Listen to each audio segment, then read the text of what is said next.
Eno y'embeera gye tusanze ku ssomero Likololo Junior School erisangibwa e Gombe Kayonga mu disitulikiti y'e Wakiso. We tutuukidde ku ssomero lino nga liggaddwa n'abasomesa be tusanzeewo olutulabye ne beemulula mpolampola ne babulawo.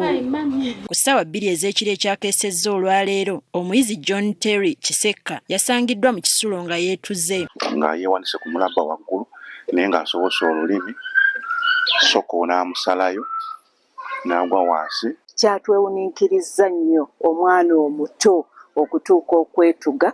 Ekyamazima tetwategedde kiki, tetwategedde kyamuviiriddeko kwetuga. Omugenzi yabadde wa myaka 14 ng'asoma kibiina kya 5 era abadde mupya ku ssomero lino. Yazze ttaamu eno, so ayinza okuba yazze n'ebizibu oba oliawo okuveeka oba omuzadde teyayogera naye kikwatagana ku ssomero kwegamba byonna tubyebuuza bwebuuza. Ayinza okuba omwana aliko ekyoyo ekibi ekimutambuliddeko ekyazze nekimutambulirako kuba omwana mupya nekimuleetera ekyoyo ekyo kukola ekikolwa ekyo.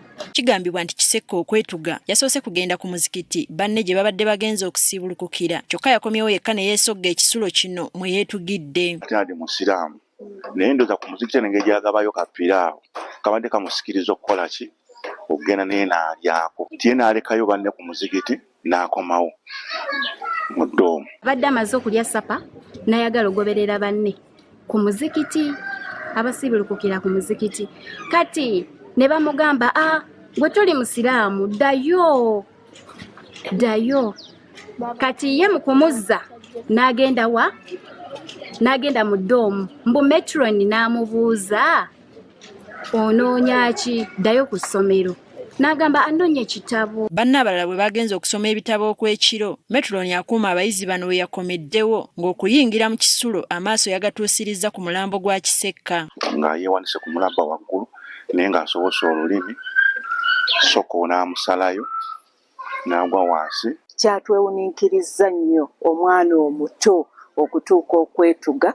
Ekyamazima tetwategedde kiki, tetwategedde kyamuviiriddeko kwetuga. Betwogeddeko nabo betusanze ku ssomero batubuulidde ng'omwana ono bw'atabadde na buzibu bwonna nga nabo ekyamuviiriddeko okwetuga tebannakitegeera. Abadde n'omukwano ku banne, omwana ng'ayagala banne, omwana agula n'ekyokulya n'awa bannajja ne banne. Olabira ddala nti ali friendly, musanyufu, asumbwasumbwa ng'omwana era emize gy'abaana nga w'ogimanyi. Abamu bagamba nti obuzibu bwandiba nga buvaawako omwana ono gy'ava ne basaba abazadde okusooka okwogerezeganyanga n'abaana baabwe nga tebannabatwala ku ssomero. Abazadde nti bafeeyo nnyo okubuuza omwana ekintu ky'ayagala n'essomero lyeetaaga.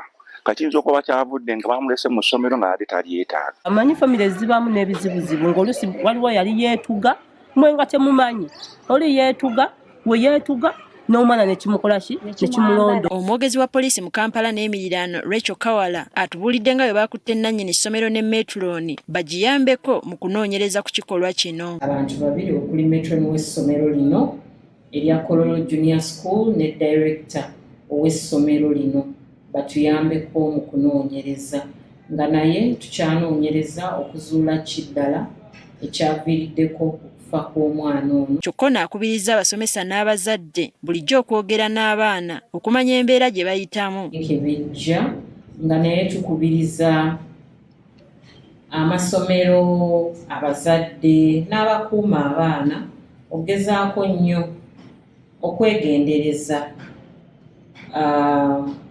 omwana eyeeyawula ku banne. Omwana oba anyizenyize buli ssaawa alabika nti yeeraliikiridde oba kiyite depression. Omulambo gwatwaliddwa mu ggwanika e Mulago ng'okunoonyereza bwe kugenda mu maaso. Teddy Nakaliga agafeeyo ku Spark TV.